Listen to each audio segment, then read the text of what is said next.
Olá, amigos e amigas. Eu sou o juiz Aguinaldo Fontes e hoje eu vou explicar para vocês de uma forma simples e clara o que as graves denúncias feitas por Eduardo Tagliaferro contra o ministro Alexandre de Moraes podem gerar.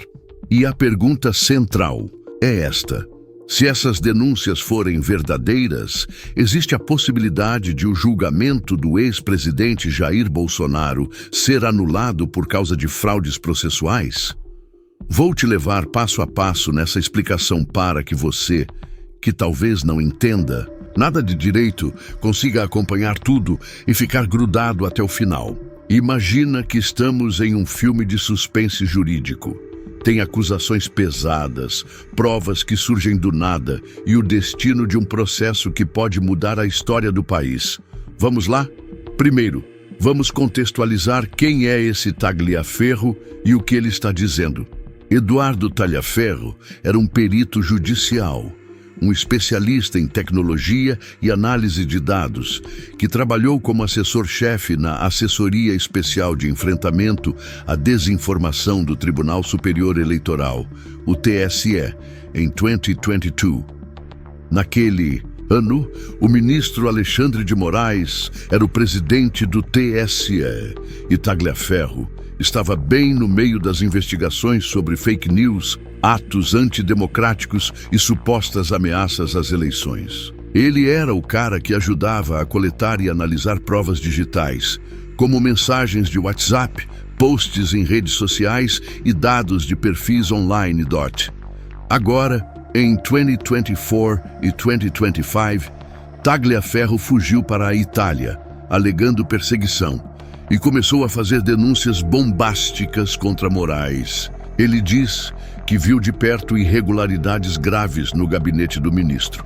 Por exemplo, em uma audiência no Senado no dia 2 de setembro de 2025, Tagliaferro apresentou mensagens de WhatsApp e documentos que, segundo ele, provam que Moraes ordenava buscas e apreensões contra pessoas de direita, como empresários bolsonaristas, baseadas apenas em reportagens de jornal sem nenhuma investigação prévia. Depois, para consertar isso, a equipe criava relatórios retroativos como se as provas tivessem existido antes da decisão.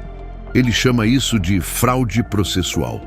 Outras acusações incluem combinação prévia de alvos com a Procuradoria-Geral da República, uso irregular de dados pessoais e censura seletiva só contra opositores do governo Lula. Imagine isso como um jogo de futebol. O juiz apita uma falta antes de ver o lance e depois manda o VAR inventar uma imagem que justifique o apito. Se isso acontecer, o jogo todo fica viciado, né? Pois é, no direito é mais ou menos assim. Tagliaferro diz que isso aconteceu em casos ligados aos atos de 8 de janeiro de 2023 e até nas eleições de 2022. E ele promete mais revelações, como um dossiê que está em mãos seguras. Agora, vamos ao cerne da questão.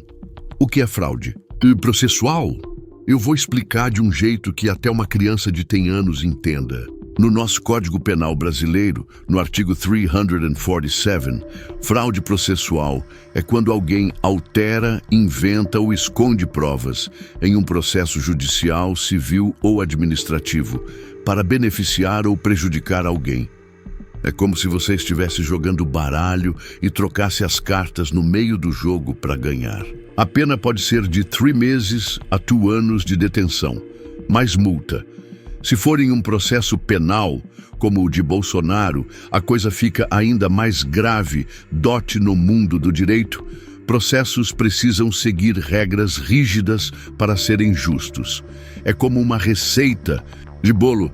Se você pular etapas ou adicionar ingredientes errados, o bolo desanda. Fraude processual é um vício grave, porque viola o princípio do contraditório, que é o direito de defesa e a imparcialidade do juiz. No Código de Processo Penal, que rege os julgamentos criminais, há regras sobre nulidades. Nulidade é quando um ato processual é inválido, como uma prova obtida de forma ilegal. Aqui entra uma doutrina importante chamada teoria do fruto da árvore envenenada. Isso veio dos Estados Unidos, mas é usada no Brasil também. Imagina uma árvore podre. Se o tronco está contaminado, todos os frutos que saem dela estão ruins. No direito, se uma prova inicial for obtida de forma fraudulenta, como uma busca sem base legal, todas as provas que derivam dela também são inválidas. No caso das denúncias de Tagliaferro, se for verdade que as buscas contra empresários em 2022 foram feitas sem relatório prévio e depois maquiadas, isso poderia envenenar todo o inquérito das fake news e dos atos golpistas, que são a base do julgamento de Bolsonaro.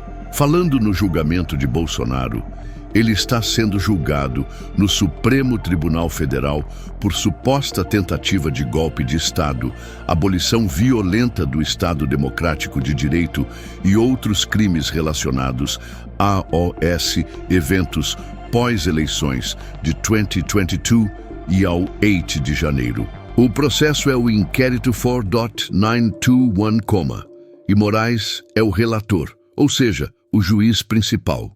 As provas incluem delações, como a do tenente-coronel Mauro Cid, ex-ajudante de Bolsonaro, mensagens vazadas e relatórios da Polícia Federal. Se as denúncias de Tagliaferro forem comprovadas, como isso afeta?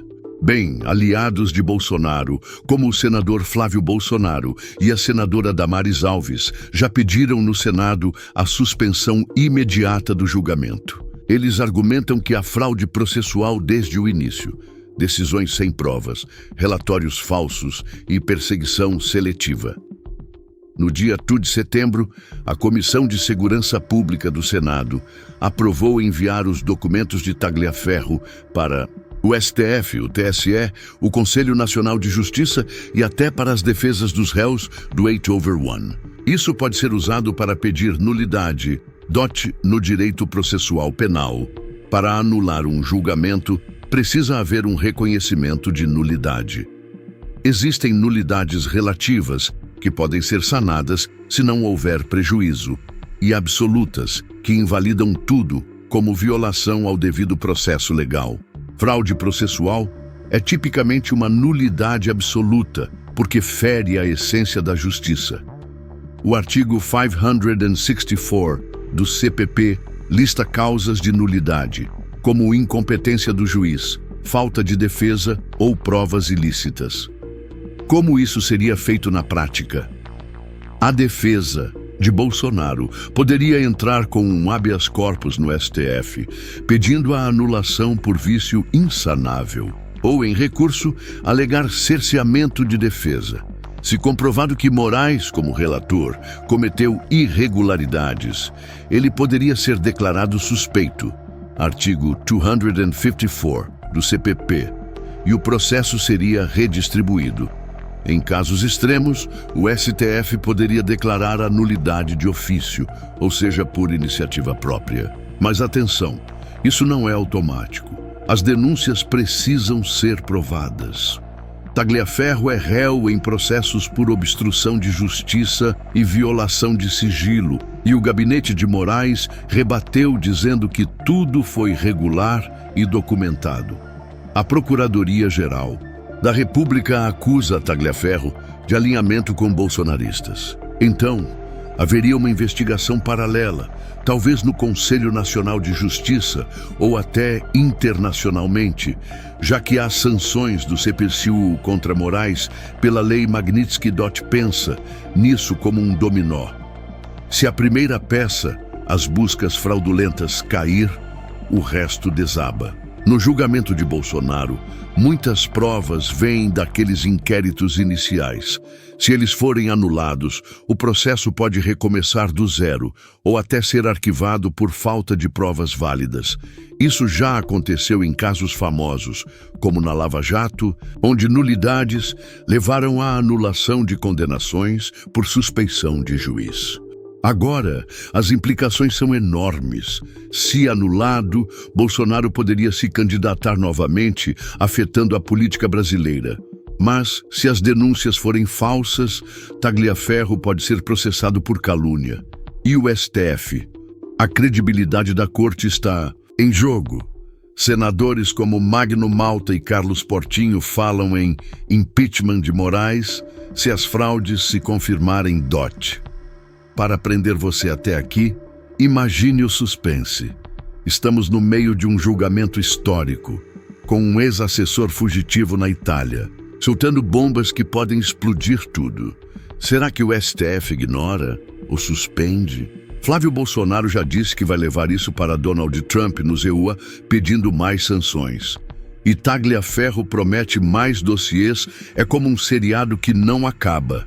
Resumindo, sim, se as denúncias forem verdadeiras e comprovadas, há uma forte possibilidade de anulação por fraude processual.